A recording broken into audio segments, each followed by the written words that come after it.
Finally. Touch. So silly. All right. Signations. Good morning again, everybody, and welcome again. So the Diamond Sutra. Where do we start with this? Actually, let's just start right at the beginning. Thus have I heard at that time the Buddha was staying at Shravasti Atana Kapindika Park. It keeps going. Story picks up. Buddha gets his bowl, goes out, begs for some food, knocks on local doors, comes back to Anapathindika Park, sits down, eats his food, washes his feet, folds up his robe, sits. Subhuti comes up and asks him a question: how should a bodhisattva dwell? How should a bodhisattva's mind dwell? How should a bodhisattva dwell? The Buddha starts to answer, and then the second part, and this is the part I will talk about, goes thusly. Furthermore, Subhuti, Furthermore, Subhuti, a bodhisattva should practice charity with a mind that does not dwell. A bodhisattva should also practice charity with the mind that does not dwell on form, sound, smell, taste, touch, or even dharma. A bodhisattva should practice charity with the mind that does not dwell. And it goes on for about another 30 minutes like that. So we're going to talk today about charity. I don't normally do this on a Sunday. I do a lot of this kind of stuff on Thursday evenings. You know, you get a sutra and pass it. So I'm not doing this in order to be technical. I'm doing this because there is a really important message about charity in this section, and that's what I want to talk about. I want to talk about charity, kind of open up a different lens, hopefully a different lens on charity as an experience and as a practice for us. So I'm going to step through this again, not word for word, but I'm going to step through it with that in mind. That's where I'm headed here, is unpacking charity and helping us relate to charity in a different way. Furthermore, we'll come back to furthermore. Subhuti. Furthermore, Subhuti, a bodhisattva. Subhuti asked the question. Subhuti in this is actually a bodhisattva.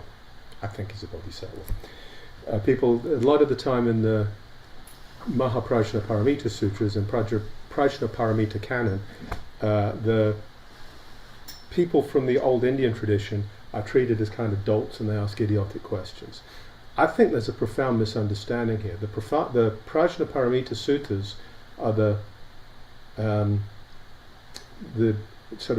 Eastern Asian tradition, as opposed to the Western and Southern Asian tradition, which is the Theravada by the Mahayana, which is the first one pejoratively called Hinayana, greater vehicle, lesser vehicle. But those two teachings, there's an increasing sense that you can't find the original Buddhist teaching. When we first find written Buddhist teachings, there's a whole bunch of different schools, and all their teachings coexist, and they're all cross-pollinating each other. You can't find the original teaching, so to try to is to miss the point anyway, apart from not being possible. So Subhuti is a wise person here, and he answers these questions sensibly. And a bodhisattva, what is a bodhisattva? This is, we will finish today taking 4 vows, and these are bodhisattva vows. These are about saying, I'm here to help. And this is why charity is what I'm talking about today. We're here to help. My role in life is to live a good life, to follow the precepts, to basically be an honourable and a virtuous and so forth person, and to help other people. So that's all a bodhisattva is. It's somebody who, in this tradition, wakes up, sees the truth of nature, and from that place helps other people. And it's that nature, that sort of intersection of where we help from, and therefore what that help looks like, that is where this goes today. Charity, ought to practice charity. What is this charity? So in Buddhist teaching, there are 3 levels of charity. Charity also translates as gratitude, same thing. It is a kind of a foundational teaching, and the paramitas, it's the first of the 6 paramitas, which are a way of framing a construct that's akin to it's like precepts in the Noble Eightfold Path kind of strung together. So it's the first of the paramitas. It is also in the gradual teaching or graduated teaching of the Pali Canon, it is the first level teaching.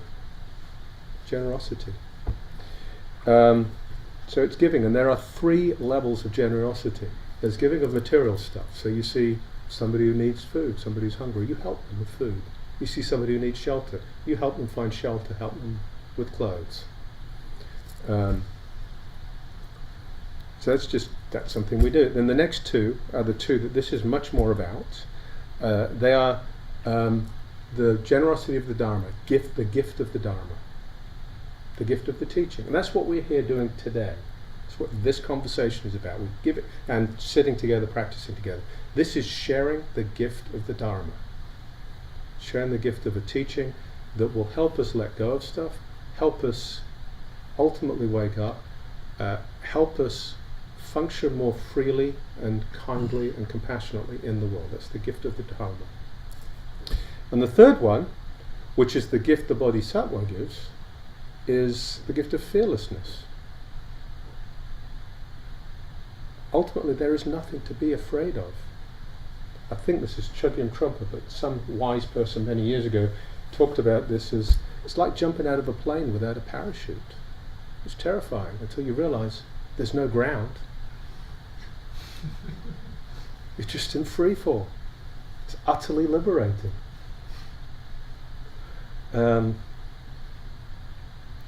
So there's nothing to be afraid of. And when we can find that in ourselves, that there really is nothing to be afraid of, it changes how we relate to the world. And then we can start to give the gift of fearlessness. When we start experiencing that fearlessness ourselves, we understand what that is, and we then start working from a place of fearlessness and offering that fearlessness to others. Generosity. So in the Bhagavad Gita, there are many ways of translating this, but this is used as a meal verse in Vedantism.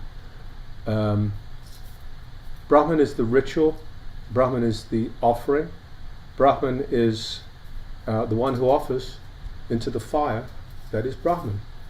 Okay, so we're a bunch of Buddhists. You can change that around and you could say, the ritual is empty, the offering is empty. I mean, it's the same thing. That's what Brahman is, really, translates. But in another format, the very long version of the meal verse in the Zen tradition begins with, Buddha was born a couple of us to enlightened at Magadha, taught at Varanasi, entered Nirvana at Kushinagara. Now we lay at Buddha's own bowls. May we, together with all beings, realize the emptiness of the 3 wheels: giver, receiver, and gift. Same thing. We're realizing there is no separation between giver, receiver, and gift, the act of giving. It's all together. And it's not saying there's no me helping, but there's no separation. So this, when we start recognizing and moving into this, that fear disappears. If we realize this person is like my left hand, why would my right hand not help it? It's just what happens. Then the fear goes. Should practice charity without dwelling. Without dwelling. What does that mean? Well, we go on.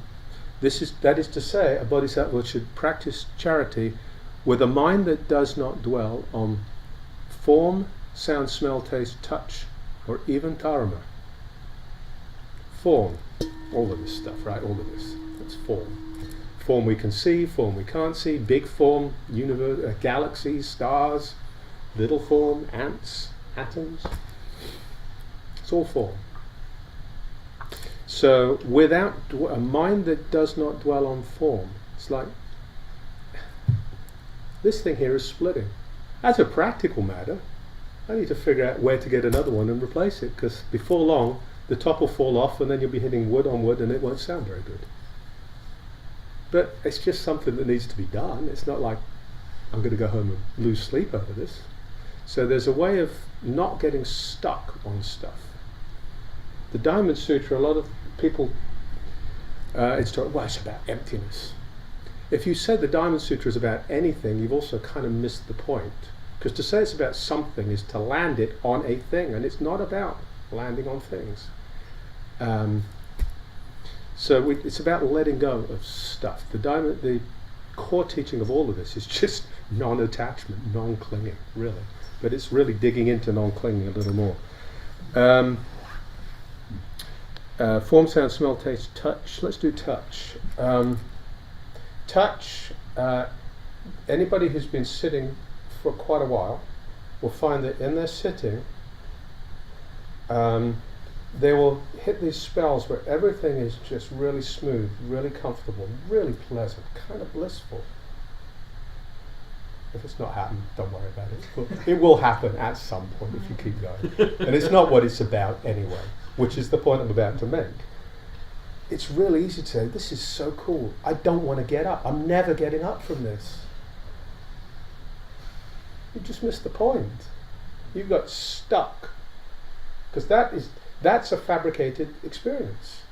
That's not like profound universe, kumbaya. That's just something that we're experiencing. Happens to be really nice, but it's just something we're experiencing, so we don't get stuck even on that. We let go even of that. Form, sound, smell, taste, touch, or even dharmas. Dharmas are of the mind. So, success and failure. These are things that are really easy to get stuck on. You know, it's easy to say, I'm practicing really well here. I'm getting pretty wise, and I'm really getting good at letting go of the good stuff. But some of that bad stuff still sticks. No. Because you can't have good without bad. You can't have bad without good. So you really can't let go of the good stuff if you're not letting go of the bad stuff too. It just doesn't compute. There's a missed connection in here somewhere, which happens all the time. A bodhisattva should practice charity with a mind that does not dwell. Does not dwell, period. Doesn't matter what it is, it doesn't land there. Doesn't land there. If it's pleasant, doesn't land there. If it's unpleasant, doesn't land there. If it's painful, doesn't land there. If it's this thing we like to think of as emptiness, which isn't a thing at all, but even anything we can kind of say, it doesn't land there. The mind that does not dwell. This is one of my favourite sutras, which most of you have heard me use before, in a totally different context, in a different tradition, different Buddhist tradition. The Buddha said, I forget who he was talking to, but he said, if the sun shines through that window over there, where does it land? It lands on the far wall, Lord. Okay, if I take the wall away, where does it land? It lands on the ground. If there's no ground, where does it land? It lands on the water. If there's no water, where does it land? It does not land. This is the mind that does not dwell. This is what we're talking about. So this is encouraging us. All it is, it's a complicated, this section, it's not the whole sutra, but this little section I'm talking about, this is simply a very dense treatise on non-clinging, non-attachment. And it's a way, and that's what I've been talking about. I've just been talking about non-attachment. We just chanted a bunch of words here, didn't we? Do you remember? Form is not other than emptiness. Form is emptiness, emptiness is form. Same thing. Don't stick on any of this stuff. Okay, so let's go back to the furthermore, which was the first word that I just talked about. Furthermore, the piece that Buddha just talked about, he said the first little bit of few words, and then he got into a Buddha, by preaching nirvana, awakens beings, awakens all beings. But when all beings are awakened, there are no beings that have been awakened. Now this gets into something people trip over all the time in the Diamond Sutra. Just beings, no beings, because they're beings. But it's just saying, don't get stuck on them. Just don't get stuck on the idea. If you help somebody and you see a person there that you're helping, you've missed. Because it's not a person. Once you start seeing a person, you've overlaid what's happening with your own ideas. If you feel suffering and you respond to the suffering and relieve the suffering, that's charity, that's generosity. That's this deep charity, this deep generosity. Once we start bringing our views to the table, seeing people we know or we don't know, people who are attractive or ugly, tall or short, black, white, brown, male, female, we step away. We are stepping away from true generosity. We're creating a barrier because we're creating a self and another, right hand, left hand, him, her, they, me. So we're moving away from this true immersion in charity. So what do we do with all of this? Well, number one, if you want to hear more, I will be spending this is a lot, I'll be spending 6 months talking about Diamond Sutra on Saturday, so you can join up for all of that. But more immediately and for the longer term,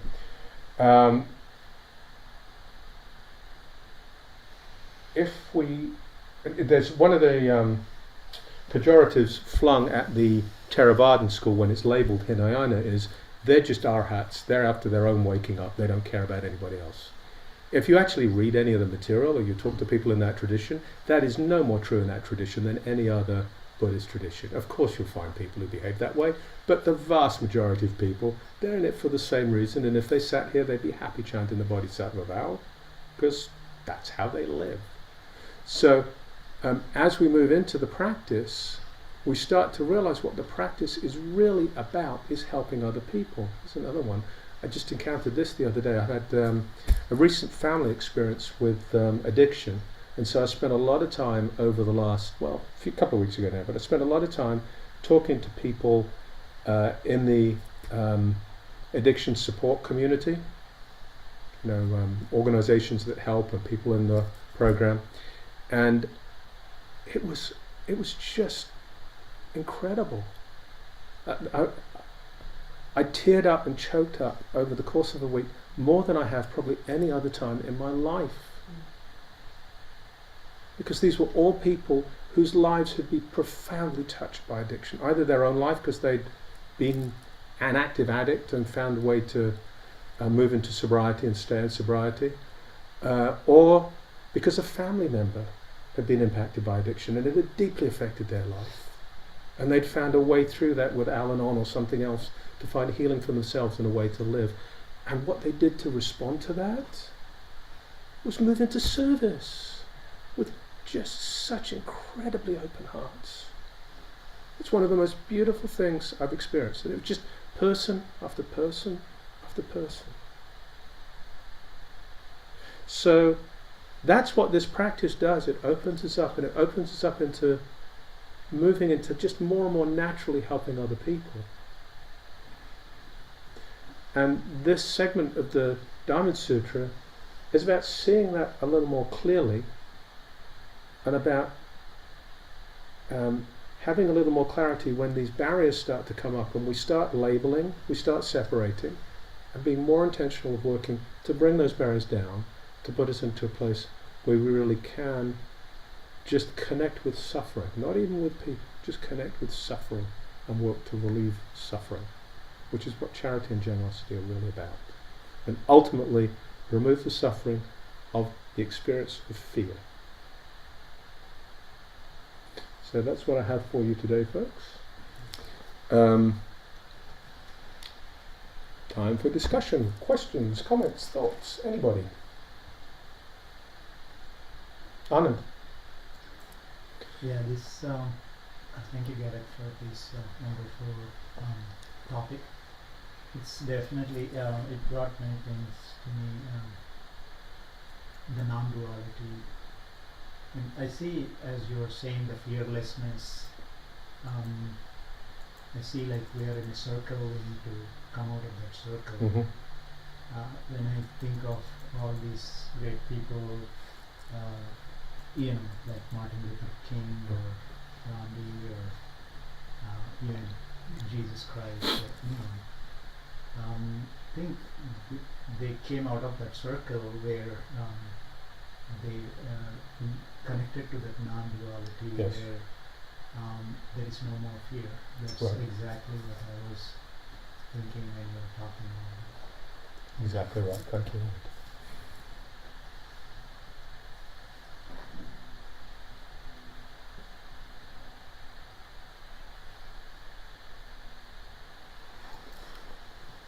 Richard? So, the idea of not landing, Mm-hmm. it's a really interesting idea. And I always think of it as like you have a sense response. A sense gate sends you a message. Maybe your eye sees a beautiful young woman, right? And you have a story that all of a sudden comes up, right? Like, oh, she, wow, whatever. And it's like, then you go, oh, that's a story. that's landing. Mm-hmm. If I just saw it and said, and then moved on, and didn't have a little story about it. Or if I saw, a wonderful dessert, it's, I'd love, that would be fat. Oh my God, the whole idea of your sense gate sending you, seeing something and you have a reaction to it, you're landing on it at that moment. And with a desire or aversion or, comes up at that moment. And we go through this all day, or suffering, it's like, and we just, because we have our stories that come up when we see things, when we interact with our Mm-hmm. with our sense gates, our mind, our form, feeling, sensation, perception, taste, touch, feel, Mm-hmm. Is that what? So the How close am I? Nicholas, the slippery thing in there, you said when my eye sees this, when my eye sees this, and it's the having a my eye that's separate. Mm-hmm. It's just I, object of I, sensation. There's no me in there. There's I, object of I, consciousness. Mm-hmm. Right? That's so. It's even before you. Yeah. It's even before we start constructing the story. Because if it's my I, I've already got a me that's separate. There's a me that's separate from what I'm seeing. It's the complete collapsing. And it's not to say the world doesn't exist, because there is suffering.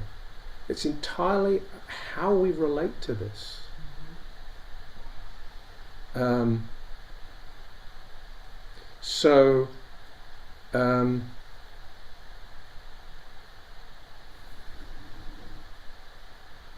Pick a story. I'm going to pick on Sally, who's on here somewhere.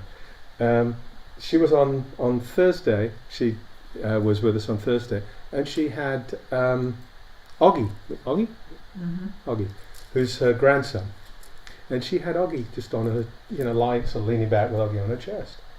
I bet dollars to donuts. There was no me and Oggy. There's just being. And there was experience within that. There was vision, there was touch, there was smell, there was experience within that.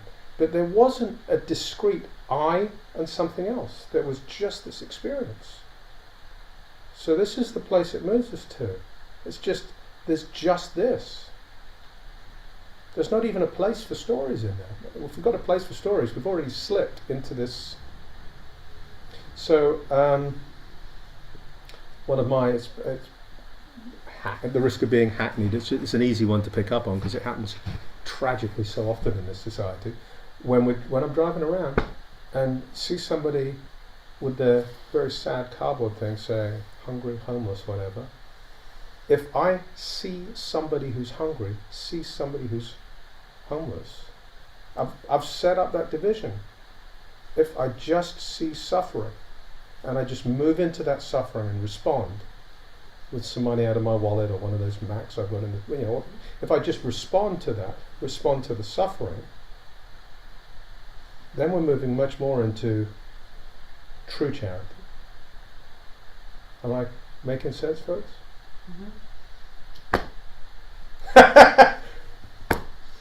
How not? Or do you want to? No? All right.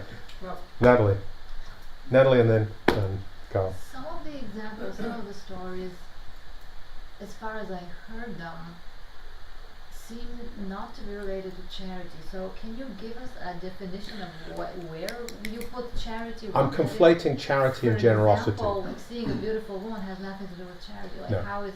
So can you, if the Diamond Sutra is about charity, can you define what charity Yeah. is? So the example Richard used was just Richard talking about how his sense gates work. It wasn't. How an example. It was, but it was an example of how his sense gate works. Hence, sense gates work. It wasn't really pointing at the question of charity. Charity is the translation that is used in the particular text that I was reciting for a word that also translates as generosity. And generosity is just giving. It's letting go of things.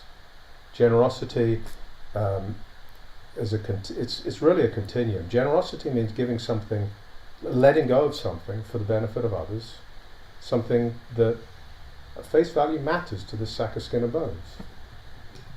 Ultimately, the ultimate gift is the gift of your whole self. It's surrendering this sense of ego into the universe. And when I surrender the sense of ego into the universe, there's no separation between me and the universe. All there is just response to suffering. It's just compassion, because this is with suffering. This is with the suffering of all others, and it just responds to that. There's no separate self here. It's creating a barrier. The gift is to move that down. Does that help? So on one side of the, I guess it looks like it's a spectrum. On one side of the spectrum, it's a physical act. Mm-hmm. A physical act of giving an object or Yes. anything. On the other side of the spectrum, it's I guess, the erasure of a perceptual filter. Yes. And That's so exactly right. moving towards That's exactly it. right. So then, I mean, if you, I guess you can look at charity as just being, Yes. because like everything you do, if you do it with the right perceptual filter, or just With the you know, lack of without, perceptual yeah, with the filter. lack of perceptual filter, anything you do is going to be charity. So it's just being, or even not even acting, even just being, including charity to one own self. But Like there's no everything self you at that do. point, right? So, Right, there's exactly, but to the organism. Yeah, that's right. Right, to the organism from where that consciousness or that point of looking is generated. So that includes, this particular organism as well. Would you like to come up here and give the rest of the... No. That was absolutely perfect. Absolutely perfect, Natalie. Thank you. It really was. Absolutely nailed it. I wasn't being facetious. I mean, I said that because you did. That's absolutely perfect. Okay. Tom. I had a feeling. I didn't... I think Tom was the person who loved what you said most. I admired what you said, Gareth, about the importance of letting go of being blissed out. Many in meditation fall into Sambhogakaya, the bliss body of Buddhahood, which is a respected place to be. Yeah. But when the ox herder in the ox herding pictures gets blissed out, he then moves on. Yeah. And he gets on the back of the ox and rides into town and helps other people at all times. And an important part of his challenge is not to farm thanks, Right. giving and forget the gift, and not to think about whether there's somebody there to have gratitude, but simply to help other people at all times. Yeah. From the back of his ox. Thank you, Tom. There's something that shows up quite a bit in the Mahayana Sutras, which is the idea of flowers raining down from heaven and petals raining down.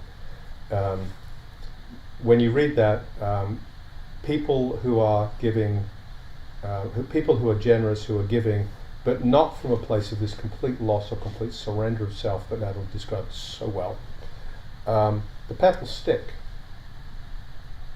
And they don't know why the petals are sticking. People who are giving from this place of no perceptual filter, petals just slip off. They don't land at all. And you can think of the petals as merit or blessings. We just dedicated merit. Because we're a bunch of people who haven't got rid of our egos yet. So all of this stuff lands when we sit.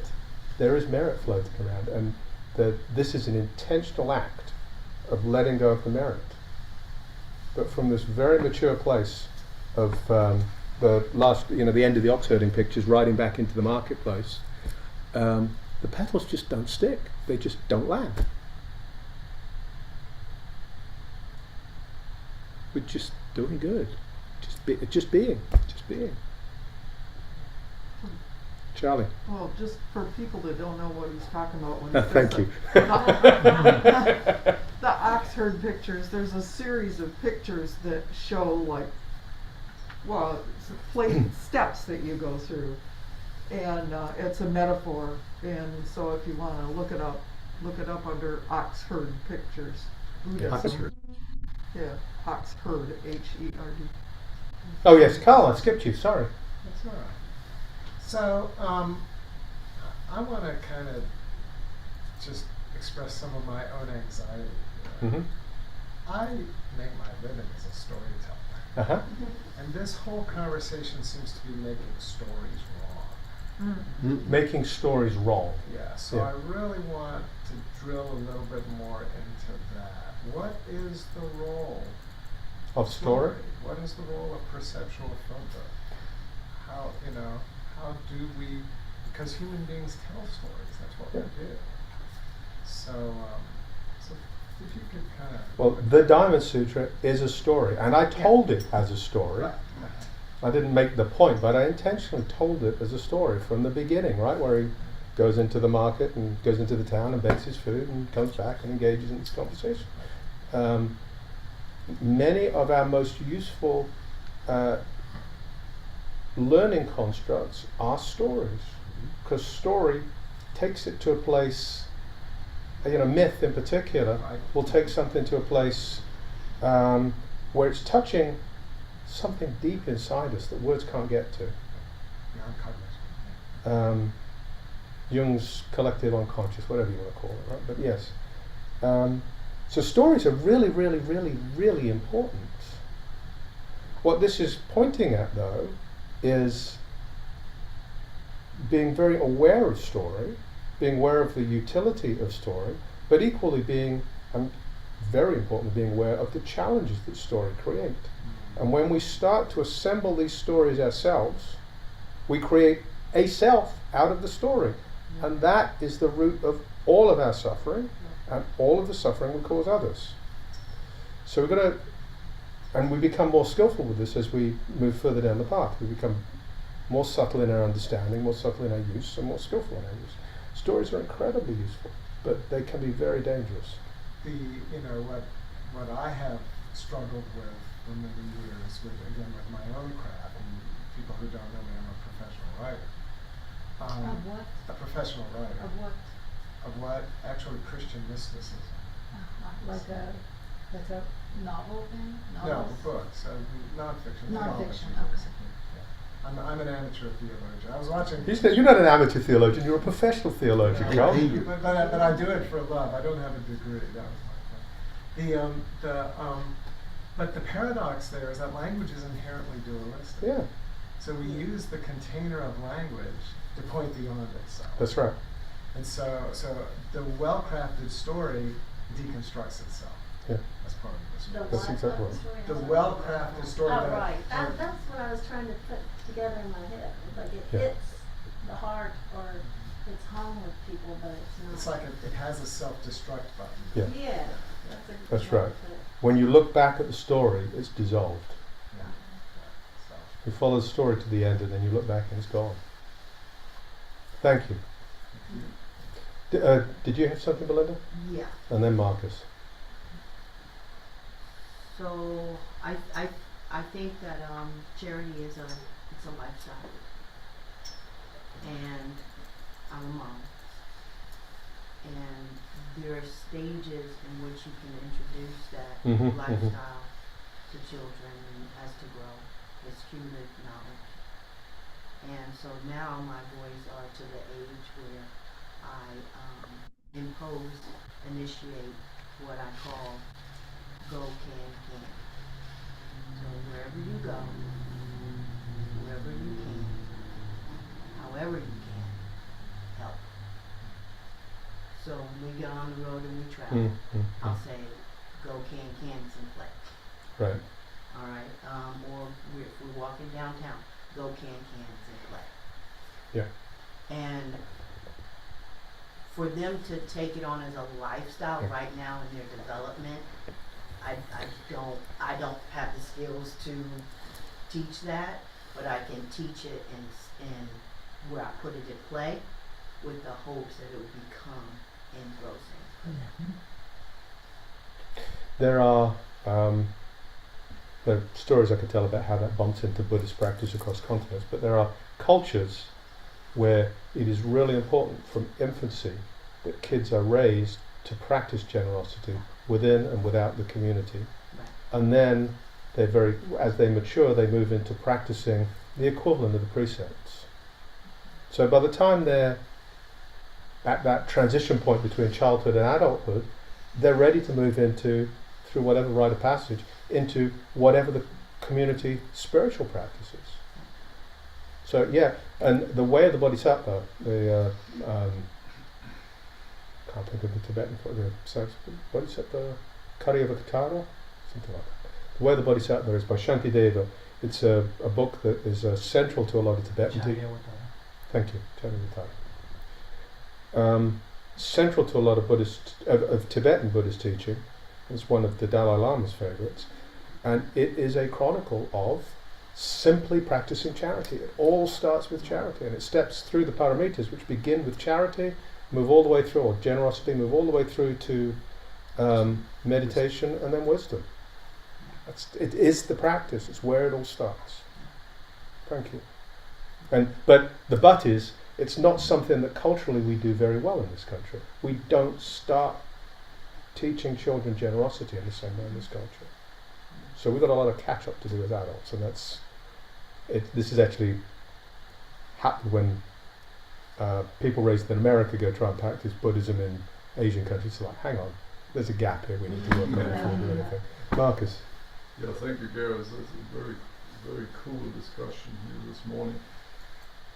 I mean, of course I'm stuck on self, right? I would be absolutely lying if I would say that. And in my case, I'm particularly selfish, self-centered to the extreme. You know, that's what, there are some people on the spectrum, you know, they're either there, I'm on that left spectrum, where it's all about me and my desires and my little plans. That's how I was potentially, you know, and it also has to do with addiction. You know, addiction is typically throws people out there who are extremely self-centered and not very generous, always in their own behind, accepting graciously from everybody, but not giving back. Right? That's why I created a lot of problems for everybody around me, for my family, everybody who was concerned about what's wrong with this guy, what's wrong here, right? So for me to get to the stage of selflessness or giving back, that's a real process, you know, and that's for every addict really an extreme, difficult struggle. Just wanted to point that out. I'm going to add to that then, Marcus. Since you've put yourself in play, you are actually an exemplar, and Marcus is actually, I'm going to really embarrass him, he's one of the people who I was talking about, I spoke to the group of people who was so profoundly helpful. Marcus was the first one of them. Now that may not have happened when you were 20 years old, Marcus, but, and the reason I'm staying on this is, as you went through recovery, you found in recovery that acts of generosity, being a sponsor, being biomass and talking in an AA meeting, which is profoundly generous and self-sacrificing, these are precisely what kept you going. And the language, the vernacular is, it helps me with my sobriety. But what that really is about is it's putting me in a place of service. Helping me with my sobriety is no more and no less than enabling me to let go of this construction and put me in a place of service.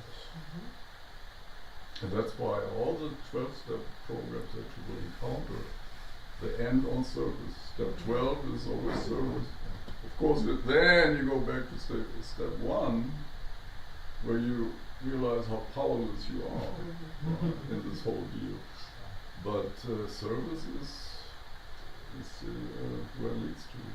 So I think if we play around with it a little bit, you're actually feeding back the whole thesis here, which is it is precisely your practice, which is your sitting practice here, your practice within the addiction community. You know, it's your whole life practice. Tuesday night Tai Chi. Tuesday night Tai Chi. Well, actually, thank you. That's a gift. That's a great gift. Every week, Marcus comes here and leads a Tai Chi lesson. What? I mean, really? Right.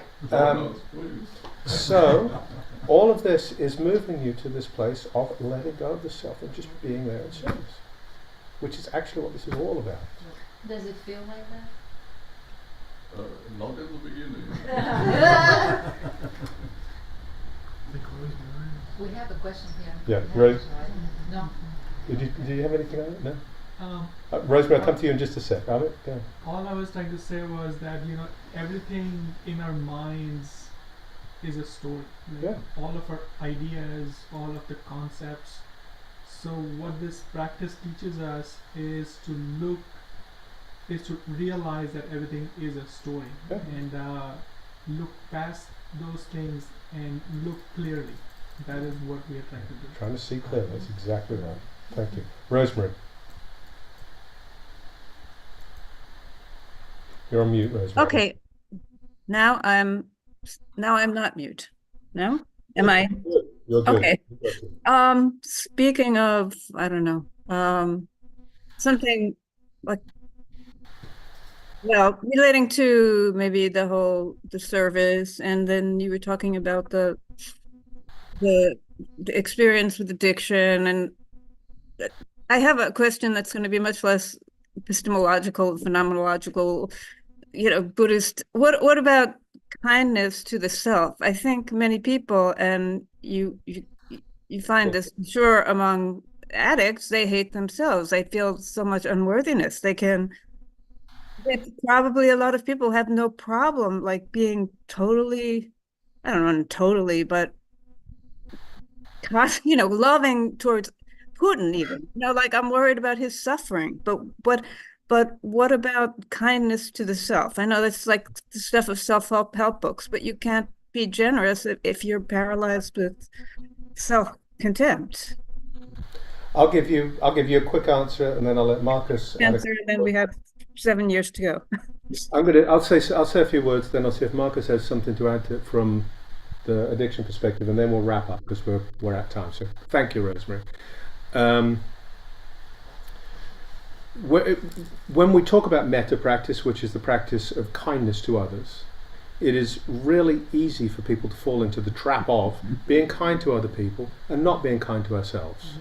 And that is particularly toxic for, just being overly generalizing, for women in our society. Because women in our society are much more raised with a culture of the guys do all the work, you stay home, you don't get paid very much, and you take care of everything, right? It's that's a stereotype and a polarizing thing, and I hope I don't offend anybody saying I'm just acknowledging that is a stereotype. But I have to use something to make the example that it's not evenly spread. It's not evenly spread, and some people suffer from this worse than others. So we really do need to be kind to ourselves. Absolutely. And as long as there is a self there, we must include, as long as there is a self here, I must include this self in the universe of selves to whom I am kind. It is no different than any other one in that regard. The direction that I was pushing this conversation was not to exclude that, and I appreciate you bringing that back in because it's easy to forget it, but it was to see how generosity just naturally emerges as we work on the self. There's a symbiosis here between selflessness and generosity. The kind of conundrum you're talking about, Rosemary, happens when we are still separate from things. But you know, if we're like the example with Sally and Augie, Sally's not going to hurt herself when she walks Augie. When there's really no separation there, then the boundary around being unkind to the self and kind to the other doesn't happen. It's kind of futuristic, perhaps. Marcus, you want to say anything? Because you've got a particularly interesting That perspective. would take in a whole other hour, but self-esteem and addiction, that's I mean, let's not forget that it's also a physiological problem. It's not just mental, right? So as an addict, you never fit in. You never feel like you're at home, and it's incredibly difficult to build anything on that slip sand, whatever you do. So it takes a lot of work to get on solid ground for an addict. Before you can even think about generosity, self-esteem, any of that stuff. Thank you. So let us finish with, I think it's the inside back cover. The 4 Bodhisattva vows.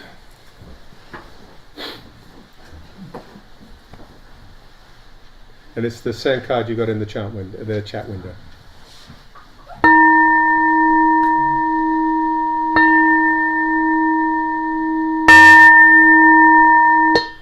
Beings are numberless, I vow to awaken them.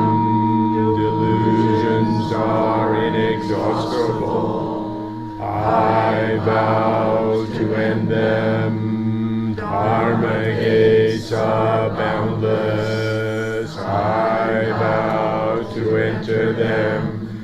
The Buddha way is unsurpassable, I vow to embody it. Beings are numberless, I vow to awaken them. Delusions are inexhaustible, I vow to end them. Dharma gates are boundless, I vow to enter them. The Buddha way is unsurpassable, I vow to embody it.